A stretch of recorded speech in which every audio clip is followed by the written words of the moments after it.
Drahí priatelia, dnes sa opäť ukazuje, akí sú naši euroatlantickí lídri odtrhnutí od reality. Roky sa nám snažia nahovoriť, že Rusko je izolované, že Vladimír Putin je persona non grata a pritom realita, tá je úplne iná.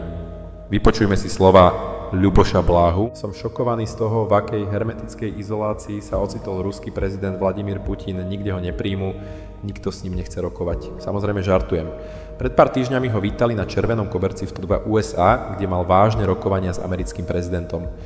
Európski lídri, ktorí voči nemu roky šírili teatrálnu nenávisť, odrazu žobronia, že aj oni chcú byť súčasťou mierových rokovaní s Ruskom. Vladimíra Putin teraz vítajú na červenom koberci v Číne a priateľsky si podáva ruky s lídrami najľudnatejších štátov na svete, s Čínou a Indiou.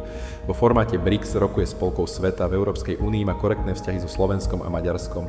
V Európe sa vždy môže oprieť o Srbsko, ale jasné, podľa našich slovutných médií je vraj Putin izolovaný. No jasné, mojkovia, želám krásne sníčky a príjemné zobudzanie. Schválne si to porovnajme s tými akože najvplyvnejšími lídrami Európskej únie. Von der Leyenovú v Číne chodí vyzdvihovať druhá liga. S kobercom sa ani neunúvajú. Do Bieleho domu ju zavolajú ako k zubárovi. V čakárni tam sedí s ostatnými Európanmi, ako keby čakali na vrtanie zubov. A potom si ich tam Donald Trump posadí v pracovni oproti sebe ako svoje služobníctvo a oznamuje im, čo vyjednal. Povedzme si to na rovinu.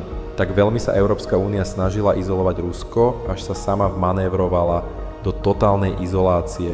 Európska únia klesla až tak hlboko, že si nevie uctiť ani koniec druhej svetovej vojny a porážku fašizmu.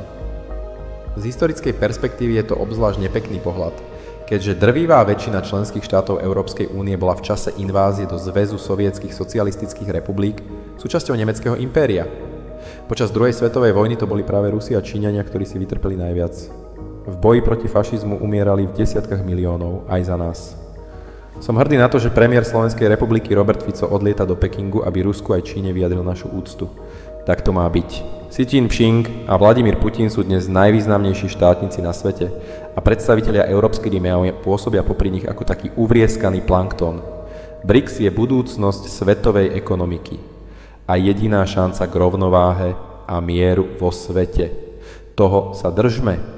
Politika sa ťa týka, či chceš alebo nie. Tak prestaň len pozerať a začni konať. Napíš komentár, povedz svoj názor, daj odber, hneď teraz. A nezabudni kliknúť na zvonček. Odoberaj, sleduj, zdieľaj. Toto je realita. Toto je Slovensko.